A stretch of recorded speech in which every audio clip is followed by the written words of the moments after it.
willing on.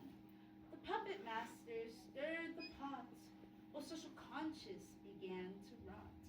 So watch along as we recreate your generation's self-inflicted fate. It was like, not good. It is not easy being a popular trendsetter. Everyone watching your every move, everyone wanting to be you. You need to have the right hair, the right look, the right clothes, and the right body. Plus, the pressure to always be on in the know is a lot of work. That said, high school is a sweet time. I love watching the eye candy and flirting with the football players, hanging out with my posse and going to cheerleading practice. And, like all teenagers, I love to hear the latest juicy gossip and enjoy adding my 2 cents. What is the harm? Okay, let's get one thing straight. Did you see Cruel Intentions? If you did, I compare myself to the Sarah Michelle Gellar character. I like to connive. I get pleasure out of other people's pain. I revel in the universal suffering of others. Psycho!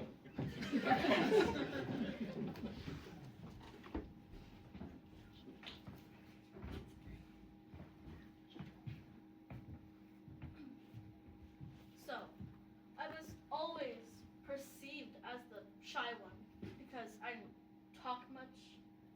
You know, I suppose in some ways that was true, yet I simply only tend to talk if I have something intelligent to say. If you have nothing intelligent to say, don't speak. I never was. High school was what you made of it. You could be the center of attention in the mix of everything, or you could watch the show from the sidelines. I chose a happy medium. I played on the volleyball team, I was part of SRC, and although some say nerdy, I was on the debate team. I cheered our teams on at games, I went to pep rallies, and I was proud to wear our school colors.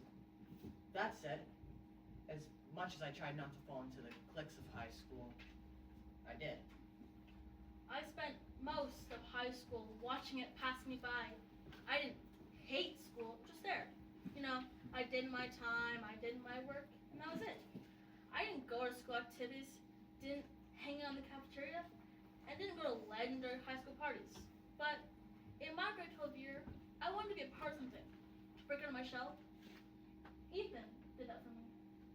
Tamara was an amazing girl. I knew I had to get to know her. I knew beneath that shy exterior was a sweet, beautiful girl who was way deeper than the average girl. Did I love her? I don't. I mean, what exactly is love? Isn't that the ultimate question? Either way, I knew I wanted to spend all my free time doing nothing with her. Ethan was an amazing guy. On the one hand, he was witty and sarcastic. On the other, sensitive and passionate.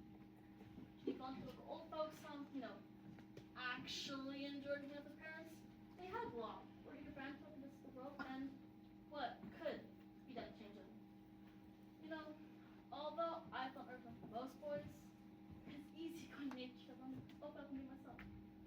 With his help, I became more confident, less a little prettier, sort of makeup, and became proud of who I am. I fell in love. Ever start a rumor and watch it grow? It really is a magnificent piece of work. One lie, and the web is wove. There are exact tips to gossip.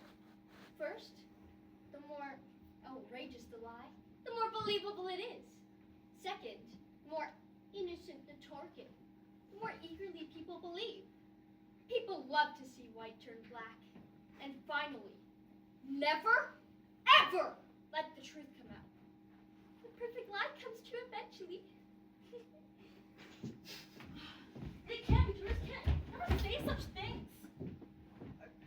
One minute, our relationship was going smooth. We laughed together, we cried together.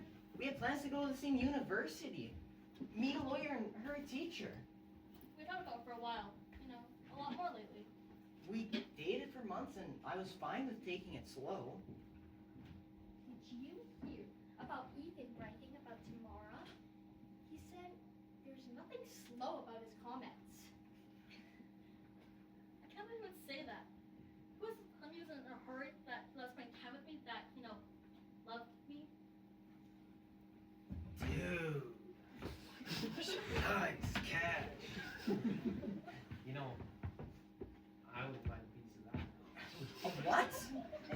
never said that. I mean, what was I supposed to do? The guys were razzing me. Yeah, I mean, you know the usual guy stuff like, what about the third date rule? I bet Karen would be more than your girlfriend. Guys are so predictable. 90% of what guys say to their friends is complete bogus, and the other 10% is a vague resemblance of the truth. It was like a prairie fire, spreading and spreading.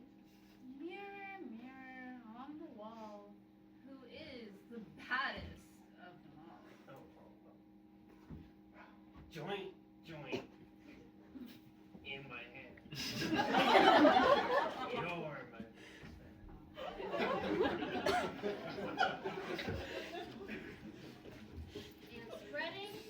And spreading. I was furious. How could Dusty treat me as an object? I didn't know what to do. She wouldn't believe me. I mean, the girls began to be malicious to her, and the guys treating me as if I was some super stud. It would have been funny if it wasn't so sadly pathetic. The perfect lie can crush the mighty, and it can bring down the weak. Really, the perfect lie is falsehood, a Shakespearean tragedy, a Picasso or a Rembrandt. Soon, I had a reputation. And once you're given a label, it's impossible to break free. In high school, you were who you're perceived to be. Tamara broke up with me and transferred schools at the end of the semester. Ethan is single. Mirror, mirror on the wall, another victim takes a fall. And so time went on, and a new rumor spread about someone else. This one quickly faded from memory. Two people's lives changed forever. And me? Amused.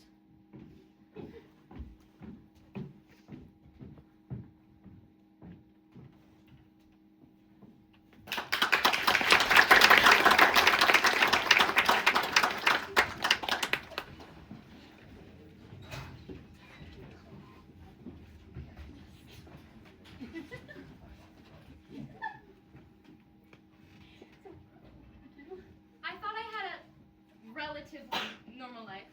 I wasn't popular, nor was I unpopular. I just did my time at school, got my B marks, and hung out with my few friends. I liked going to the movies, reading a good book, and chatting online. I liked meeting new people online who had similar interests as me. It was the opposite of high school. Instead of being judged by my looks, clothes, and zip code, I was judged by my thoughts and personality. I didn't have to pretend to be something I wasn't, like I did every day at school. Life is all about rock and roll! Not the sex and drugs of the 80s, but the power of a song. A rolling guitar with a 5-minute drum solo, a sweet jamming session.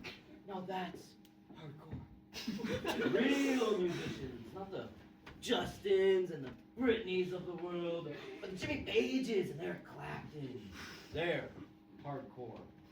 They produce music from their soul. They use blood, sweat, and tears for a song that resonates to everyone.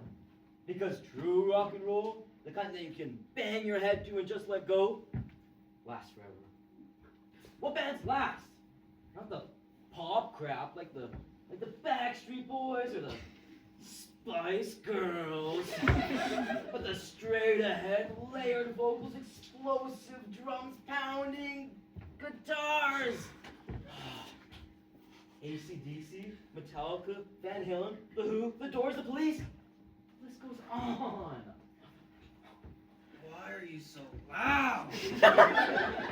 Also, Kiss. How can you not mention Kiss? They are rock and roll must. Then I met Jeremy. Instantly, everything changed. We immediately clicked. And although we came from very different backgrounds, we were inseparable. outgoing, secretly intelligent, and the lead singer of Social Disorder, a local rock band. People say opposites attract, and with Jeremy and I, that was definitely the case. He introduced me to a lot of new things, like rock and roll concerts, poker, Xbox, French kissing. Or Motley Crue. They are a rock and roll must. Dude, Sarah's like super cute. I'd like to kickstart her heart. Her Dr. Phil did. Sarah was my opposite. Shy, conservative, and in the church choir. I was outgoing, proactive, and anti-church. She helped me understand religion, and although I had more questions than answers and was very skeptical, I did begin to believe. Yep, none of that mattered while we were together. I had to laugh when I saw Sarah and Jeremy holding hands. The church snob and the slimy greaser couple. What a hoot! I mean, what next? Was the quarterback gonna date some lowly nerd? Sometimes, when I'm really bored, I watch 80s movies and just laugh. The plots are always so cheesy. Like 16 Candles, a girl whose parents forget her 16th birthday? How tragic! Like, how does one go on? Or the Breakfast Club? As if one day in detention, all the different cliques of a high school would just bond. Cliques stay to their own. That's just the way it is. Jocks hang out with cheerleaders, computers hang out with the geeks, and then cheerleaders, they hang out with other cheerleaders. So when I learned that the slug Jeremy was hanging out with the church girl Sarah, I knew I had to do something extreme. High school was funny. Jeremy was stereotyped as the typical stoner because he wore guyliner and hung out in Smoker's Corner. Yet, Jeremy did not smoke, drink, or do drugs. He simply loved rock and roll. He wrote songs about politics and social issues. Although he was barely passing his classes, he was actually really smart. I despised school. Classes were usually boring and redundant, except for history.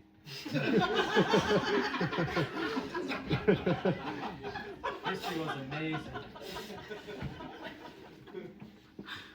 When will man realize that history repeats itself? Genghis Khan, Napoleon, Stalin, and Hitler, they all killed millions for their own personal agendas. Now, we have Darfur. One thing is certain. Although everything really changes, nothing really changes. As soon as people learned Jeremy and I were dating, I got skeptical or quizzical looks. Why are you with him? I was asked. Really? You and Jeremy? I was quizzed. Even one of my teachers asked me about Jeremy. At first, I was annoyed. But then I got angry.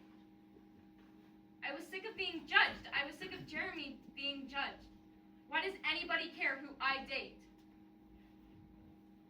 As much as I hated the classes, what I really hated were the people.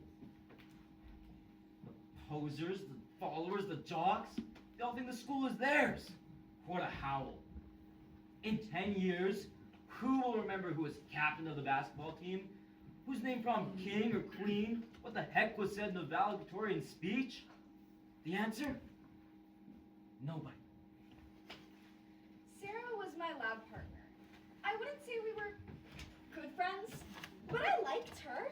She helped me get by in chemistry. Of course, I still know nothing about it. So, being a friend, I suggested that dating Jeremy might hurt her reputation.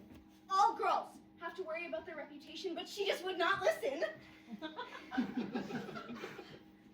Her good time called Karen, giving goody-goody Sarah relationship advice. Now that's ironic. Is that the right word? Ironic. Maybe I did learn something in English. For the third time.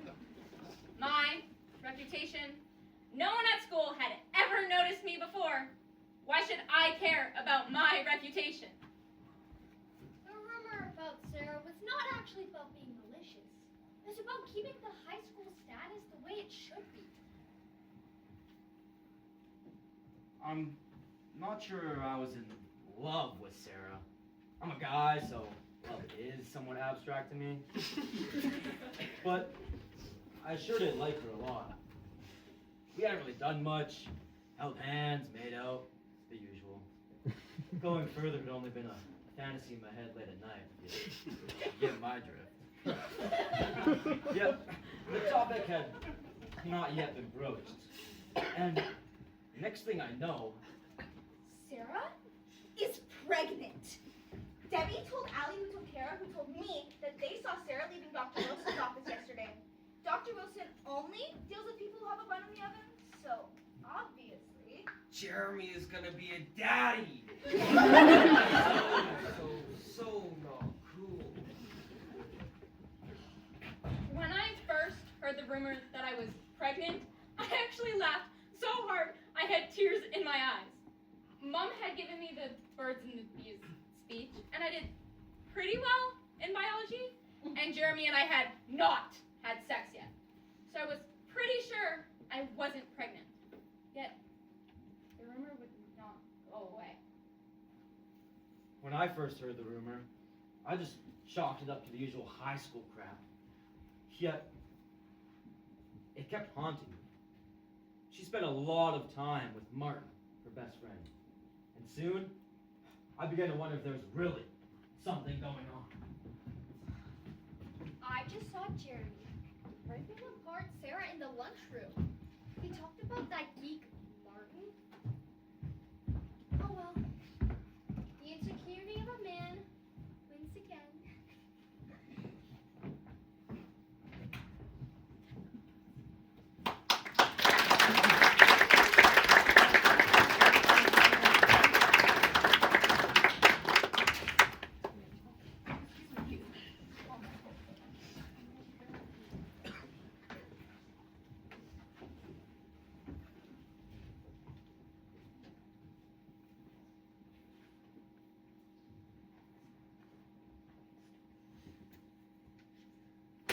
Okay, so what really exactly is wrong with being smart?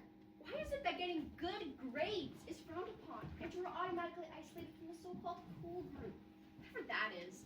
Like really, when was it decided who'd be the cool kids and who'd be, well, the outcasts? Was it based on social class, looks, athletics? Well, I come from a poor family. I get extremely high marks, and I don't honestly know the difference between a touchdown and a home run. Yet I'm a really interesting person. The funny thing is, they have no idea who I really am. What I like, my joys, my fears, my hopes. In reality, I'm a fun person to be around. Going to look past the exterior. Could you imagine? All the guys standing around, checking out the chicks. Hey dude, check out the personality on that babe.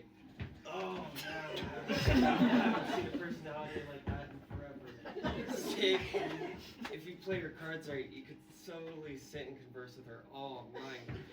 Yeah, dude. I just want to listen to her talks about her hopes and her dreams and her fears, all while we watch The Notebook. Yeah, man. The Notebook. Classic. I cry every time I see it. Oh, yeah, dude. Me too. Sometimes I just need to be held. Yeah, man. You know, I could hold you.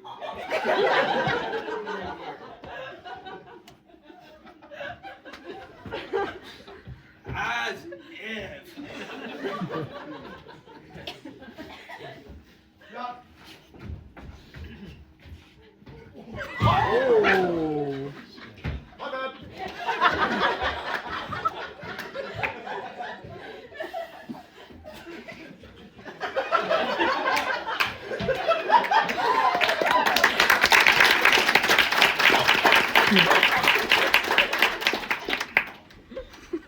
People assume that because you're the quarterback, your parents are rich and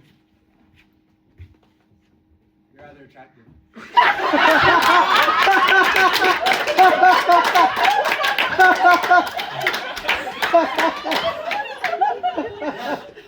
Life is just peachy. Yeah, right. My dad is a doctor. He expects me to go to Harvard for my doctoral just because he did. And of course, play football. And my mom, she drinks a lot. My parents' marriage is a charade, and slowly the pretending she's happy facade, it's wearing her down. Lastly, I don't even want to be a doctor. I want to be an actor. Not that anyone has ever asked. Chance is so fine.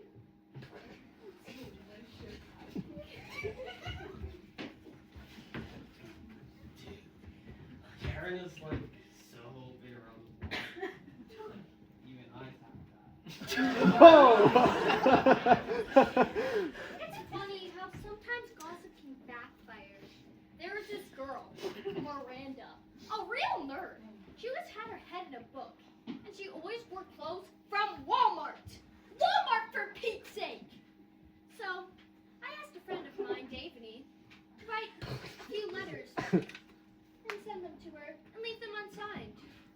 I couldn't wait to see her open them, each new letter, each new week. Roses are red, violets are blue. Sinister dealings, deja vu. At first, I thought the love letters were a joke. They were signed Secret Admirer, and I just kept waiting for the punchline. Like, really? Who could like me? Your parents? Soon, I began to be swept away with the eloquence of the words. And although deep down, I knew I was being set up for a fall, my hopes of fitting in, of love, took control. Miranda was a sweet girl. She made me laugh. I really enjoyed working on that chemistry project with her. I think we really clicked working together. Okay, well, the best idea came to mind, and I found out that Chance, the handsome boy of the school, and Miranda were talking and hanging out and had a project together. I decided to have the letters signed Chance. I just could not wait for the hysterics. Figures. The nerd gets put with the hot guy. She probably thinks second base is only in baseball.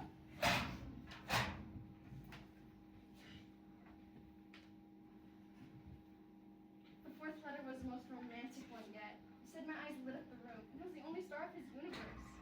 Beside Chance.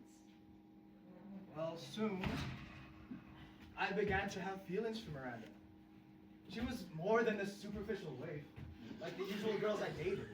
She had substance, she had intelligence, she had wit, and a quick sense of humor. And behind all that insecurity and conservativeness lay a beautiful girl, waiting to bloom. Roses are red, violets are blue. True love hit, and Cupid had no clue. Roses are red. Pot is green. I am every girl's living dream.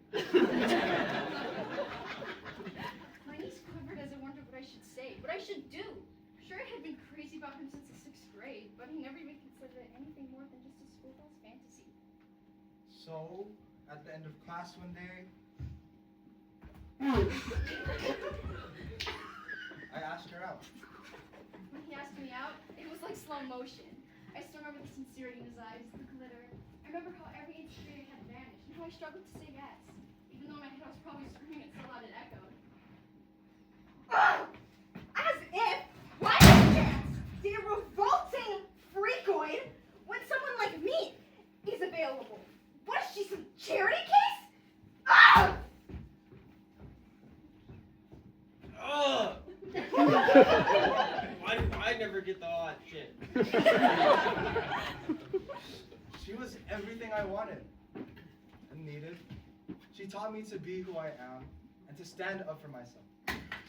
I'd like to think I taught her the same thing. You have got to be kidding me.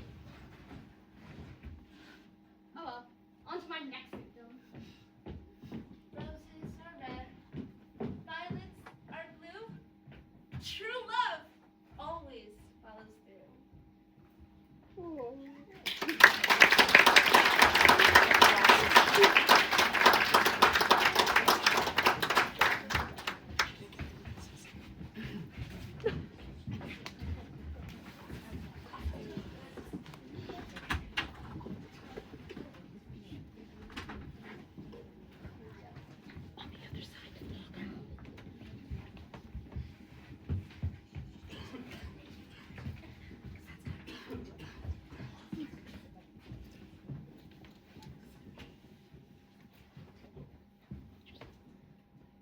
Bingo of anger has 3 stages.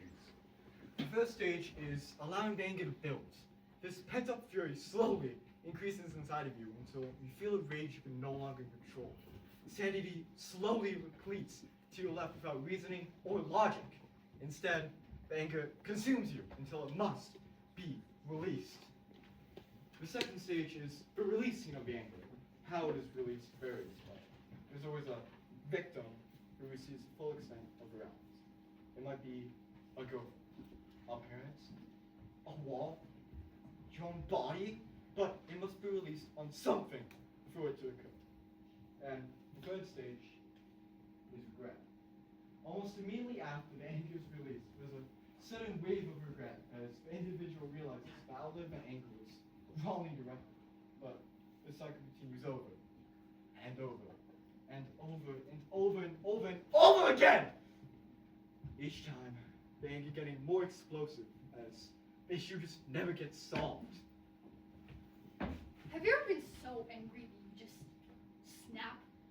So angry that all you want to do is cry, but no tears ever come? That is how I feel all the time. No matter how hard I try to let go of the past, to forget, the angrier I get. I have cried and cried till I no longer have tears. I have punched and punched till my hands have bled. And I have screamed and yelled every profanity I know. Yet, I never feel better. Every day I hate myself and my life more and more. Tish and I met at an anger management seminar in school. Both of us forced her to deal with our issues. We had to go or we'd be expelled. And I thought about not going, but I knew my dad would give me another beating if I was expelled. So I reluctantly went. The seminar was intense. There were 6 of us at this mandatory counseling session. By the end of the day, I felt better and worse. In some ways, hearing people who were worse off than me made me feel better. Yet, on the other hand, my problems did not magically go away after one day of therapy. I have something that can make all your problems go. A special brownie.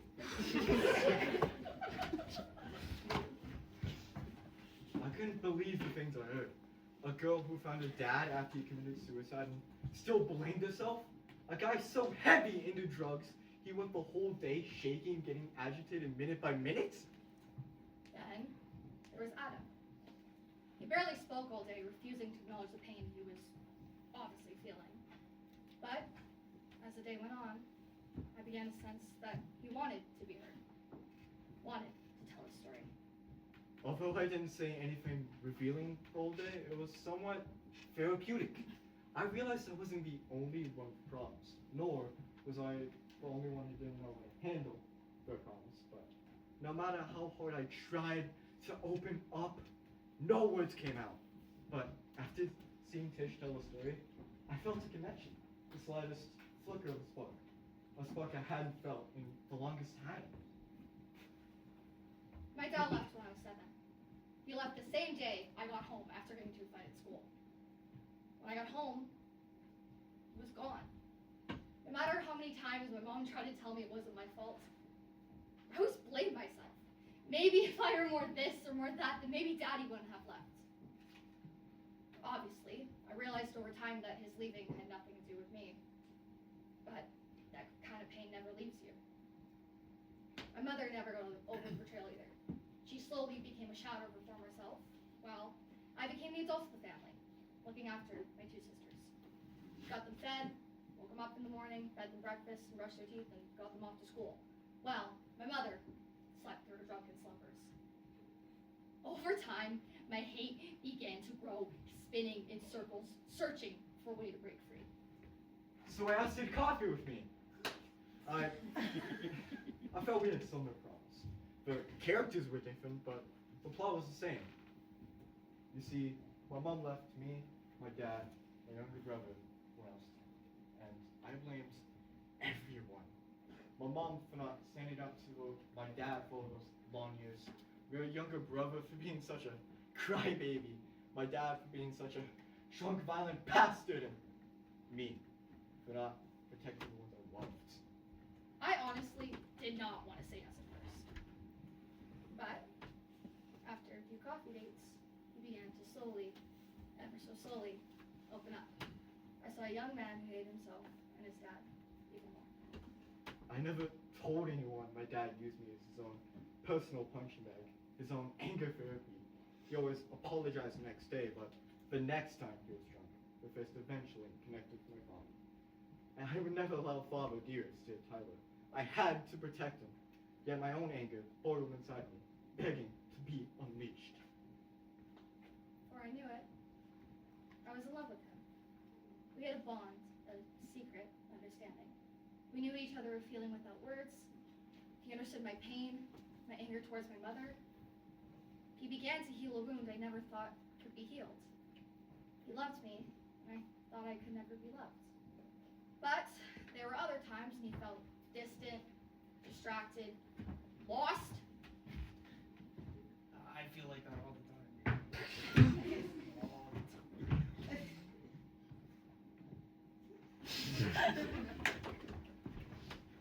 Stats say something like 9 out of 10 people who are abused as children end up abusing to their children. Those stats scared the crap out of me. I didn't want to be like my father. I had to find a way to squelch the serpent, trying to break through inside of me. Some people heal a broken heart with ice cream. Others buy insecurities and self-blame games like, if I would have put myself out more, if I would have been more skinnier. Me? I get revenge. When Adam dumped me, I was furious. He didn't tell me why, he just said it. This isn't working out. And I need time at home. what kind of excuse is that? So, when I found out that Loopy Tish was getting friendly with Adam, I knew I had to do something about it. I have the hots for Adam forever. He is so hot and so mysterious. Karen had the hots for any guy.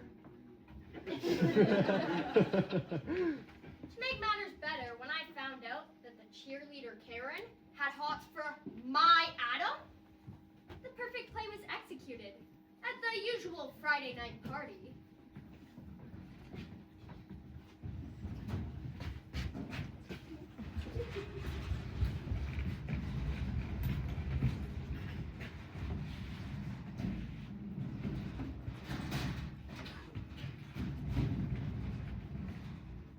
I knew Tish wasn't going to get off work until 11, so I spilt a rumor and I watched it cultivate.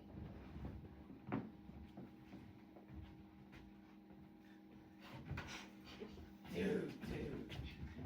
Did you hear that dirty cheerleader Karen and Michael, no, Wally, no, Adam, yeah, they were like making out upstairs.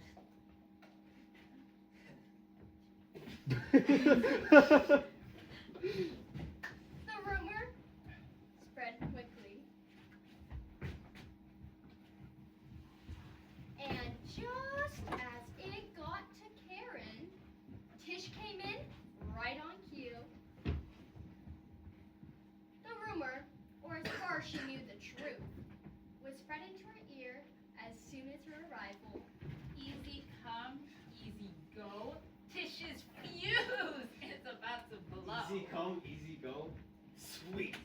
It's time for a show. When I first heard about Karen seducing Adam, I flipped. All those years of pent-up frustration came to a head, and without thinking, I found Karen and punched her again and again and again. I hit her. Then pulled off by a group of guys in restraints. The look of shock on Karen's face instantly told me it wasn't true. But how do you say you're sorry? How do I even begin to explain that I wasn't hitting her, but my mother? That she was just a victim of my years and years of lost youth. Dude, that was awesome. After that cat fight, the night was not over, not one one bit. After seeing Daybreak, I did too. I didn't want to, but it was like my body was being led without my permission. I threw a face against the wall. I shouted meal with a beer bottle. I started cussing and yelling at everyone at the party. Why do we all hate each other? Why can't we just respect each other's differences and get along? Why do we always expect the worst out of each other? God damn it! Oh. As I said it, I already knew. No matter how much our lives suck, how much pain we're in, it makes us feel better to know that others suffer too. And it is shallow comforts, but to me it's still comfort.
Time moved on. 5 years passed. The world keeps turning, and Robin gets the last laugh.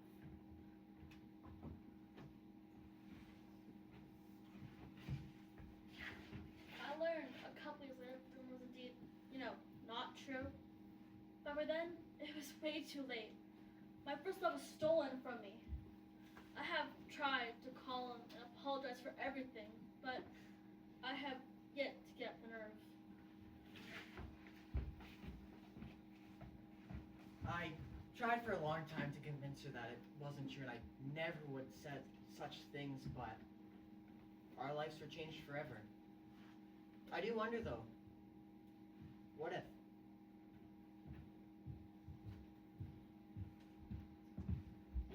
In the end, I too succumbed to the idiocies of high school.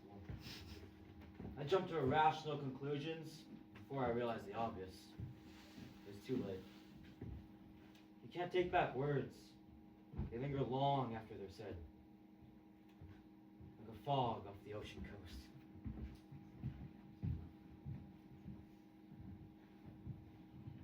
Jeremy eventually came around and realized he was wrong and apologized. I accepted his apology, but I could no longer see him in the same light. The anger and hate he threw at me that day hit me like 1,000 daggers. And although I forgave him, I could not forget. I knew after the night I had to leave home. I had to break free from the hold my mother's guilt had over me.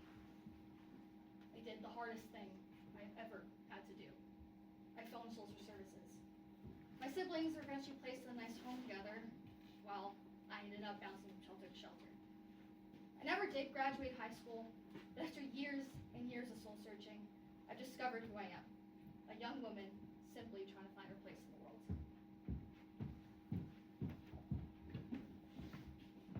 That night changed me for.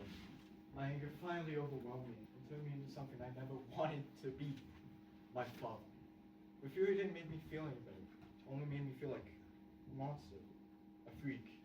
I knew I needed help, and although I still have a long ways to go, I've learned to accept my weaknesses and learn to overcome them. I've also come to the obvious revelation that my father will never change, but I can. In retrospect, high school brought out the worst in me. I enjoyed being the center of attention and hearing the latest rumor. And I always spent way too much time worrying about what others thought of me and not what was best for me. In the end, I got my grade 12, barely, and heard a rumor that I was pregnant. So, unfortunately, that rumor was true. So instead of going off to college like all of my friends, I still live at home, raising my son. A couple months later, I learned that Chance and I had really written those letters. I often wondered who did, but it really didn't matter.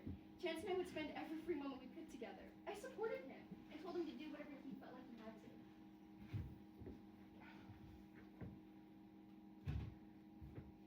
Hello? Dad, I'm not your puppet. I'm not like you.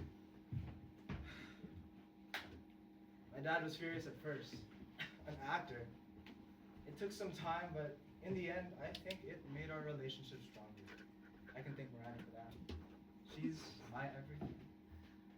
I asked her to marry me last week. It seemed like the right time. I just got my first big break in a lead role in a Broadway version of Hamlet. I am Horatio.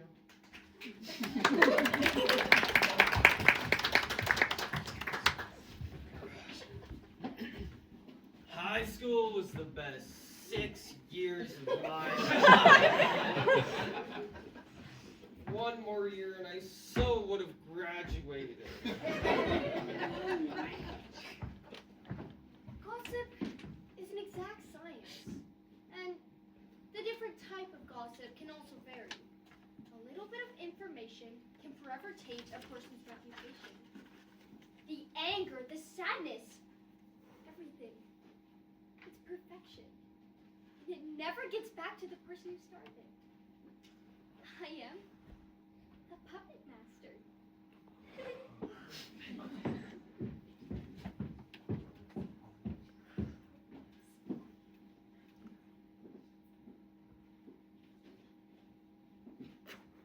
Oh yeah, she said yes!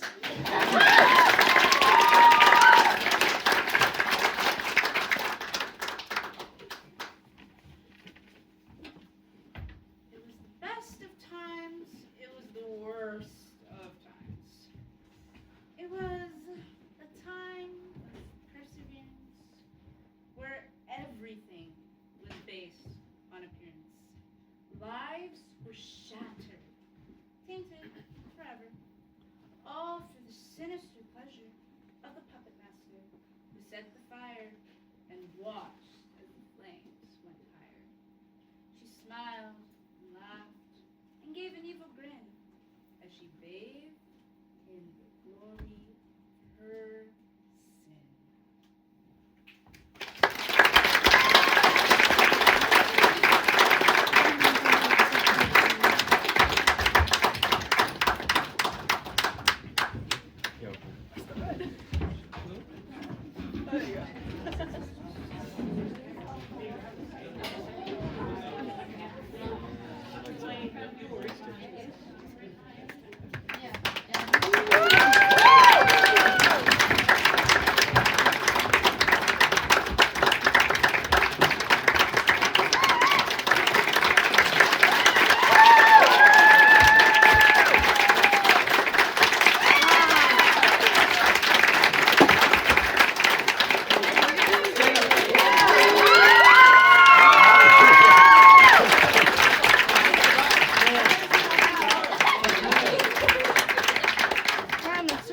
Okay, so we've got one big changeover, then our last performance of Anniversary will begin. If you need to grab something to drink, I know it gets quite hot in here, sadly we cannot open the doors, pull it down, because unfortunately it will get warmer.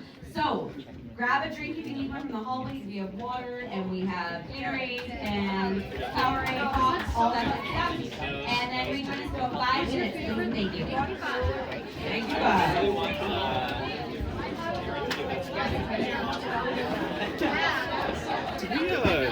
Oh, you came